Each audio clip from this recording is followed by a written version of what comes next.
Hey internets, it's Magic Word back again. This time we got some more Grumgully, Ferngully, because this dude loves hanging out in his jungle. And we're going to see what's going on.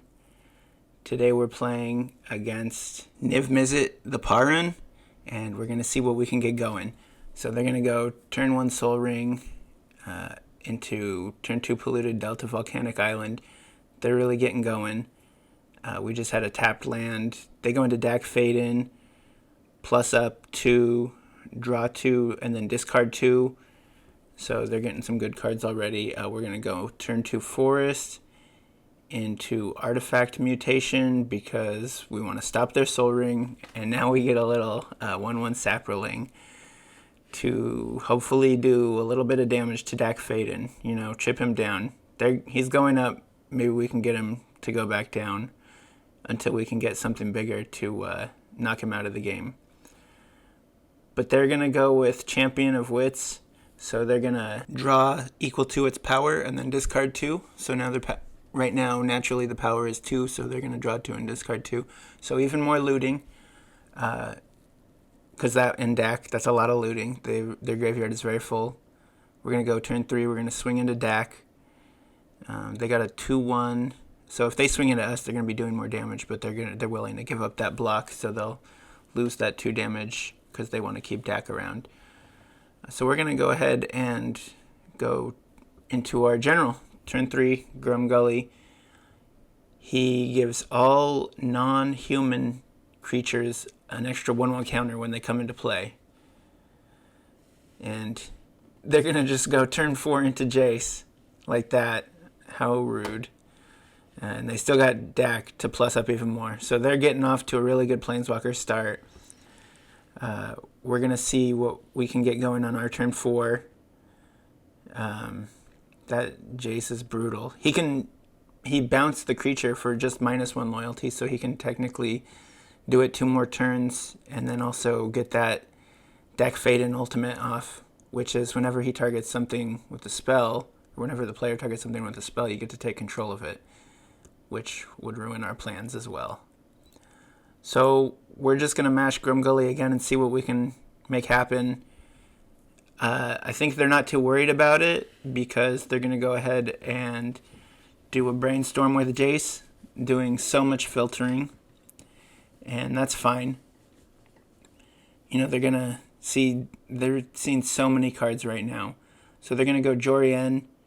When they cast their second spell a turn, they get to draw an extra card with Jorian, so they're going to go into the Ponder, which lets them draw that extra card from Jorian plus Ponder's ability. And then they're going to plus up on Dak again. So they're just seeing so many cards. So it's really not looking great for us right now. But we're going to see what we can get going. We're going to go with the Windswept Heath. And then we're going to pull out a Taiga, because that can produce red. We need 3 red so that we can play the Thunderblessed. So this is kind of like a Ball Lightning creature variant with Persist. From Shadowmoor, it has Haste and Persist. So we're going to get in with both of them, with both our creatures, and we're going to swing at the Planeswalkers, see if we can do any damage to them. And I don't think they're going to block with Jorian because getting that extra card draw is really valuable. So, you know, they'd rather just take the damage. Dak Fade-In goes down, which is good for us. Jace still Brainstorms, not worried about it, which is good for us because we want to keep our things on the field.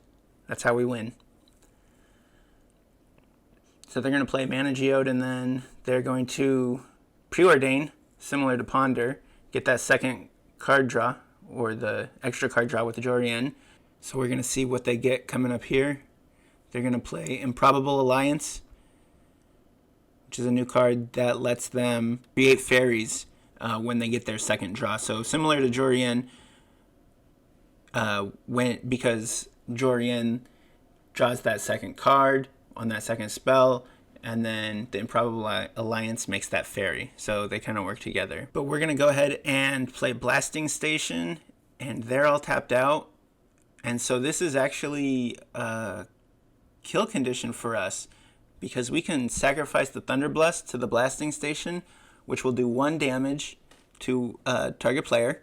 We'll choose them. The Thunderblast is going to die. It has Persist, so when it comes back, it'll come back with a -1 counter. But Grumgully gives +1 counters to every non-human. The Thunderblast is indeed a non-human, so it resets the Persist, meaning we can start over again. We can sacrifice the Thunderblast again, dealing 1 damage to the opponent. And then the Blasting Station has the other ability of whenever a creature enters the battlefield to untap it. So we sacrifice the Thunderblast to the Blasting Station, do 1 damage to the opponent.